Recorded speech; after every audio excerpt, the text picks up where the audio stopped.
Hey, JP here. Just going with a stream of consciousness tonight because I've been watching the show Silo, and it's on Apple TV. It's got me thinking about a whole bunch of um, cult-like behaviors and institutions and whatnot. And it got me thinking because in this country, or not even this country, correction, throughout the world, we tend to levitate towards answers that are either easy answers or give us a better sense of the world so we don't have to think about complex answers that could really upend our understanding of the world. Because it kind of makes you feel like an outcast. And that's how I feel. That's how a lot of people who kind of challenge the status quo feel. They kind of feel like outcasts. And it's a bit strange at first and a bit isolating at first. And so people kind of don't want to do that because they know what it's going to feel like when they do that. And so this show Silo kind of touches on that because you can tell how skittish people are about like finding out the truth. They don't really want to know it some of the times. They want to just stay in this information silo. And so the show is about people who are in this underground silo, a literal silo, which goes into a whole bunch of different meanings in the show. And they've been there for generations. There's 10,000 people there. It's illegal for them to create certain technologies, illegal for them to hold certain items, illegal for them to talk about certain things.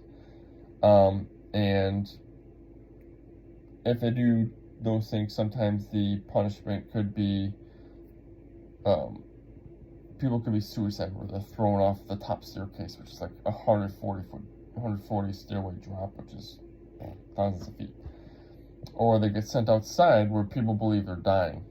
But I won't get into it that much. Anyways, so our institutions do that to us. They feel like we're committing a sort of suicide against our previous self that was taking the proverbial blue pill or red pill, I forget what it was in the Matrix, where they could stay asleep still. Because once they become awake, all of a sudden they're a new person. Their previous self was suicided, and their new person is this person that has to take on this awareness of, oh crap, I've been believing all this institutionalized information silo that all of a sudden I'm no longer a part of. And so it's isolating because you could be in this group with all your friends, your family, that all believe the same thing, and all of a sudden you don't. And it's makes you feel so off when you're around them. Makes you feel so outcasted, so to speak. This is where in-groups and out-groups, get into the foray here. It's like basic psychology, where if all of a sudden you feel like you're not in the group anymore, you're like, what am I doing here? And sometimes when you're in the group, they might attack you when you're telling them about these ideas. And so then that's even more isolating. And it's like, it shoves you down a different path. And I think that's a general crux of America, is that we get into our groups and we don't want to disrupt that. We're so afraid to lose that. And I get it, because I've been through that. Like, with friends, with family. It's hard. It's depressing. It's going to make you go to therapy to fix all that stuff. Not really fix it, to think about how to deal with it. Because you're not the one that needs fixing if you do that. it's just,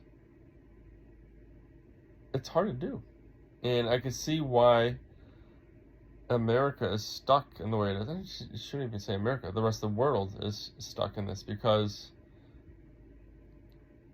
nobody really wants to do that. Because it's so upending of their lifestyle, of everything. And so this is my call to people to not be so cowardly. Be brave in challenging the groups that are around you. And to be ready to accept new friends, to accept the hardships that will come from that, because that's what you need to do. That's it. That's my thoughts for the day.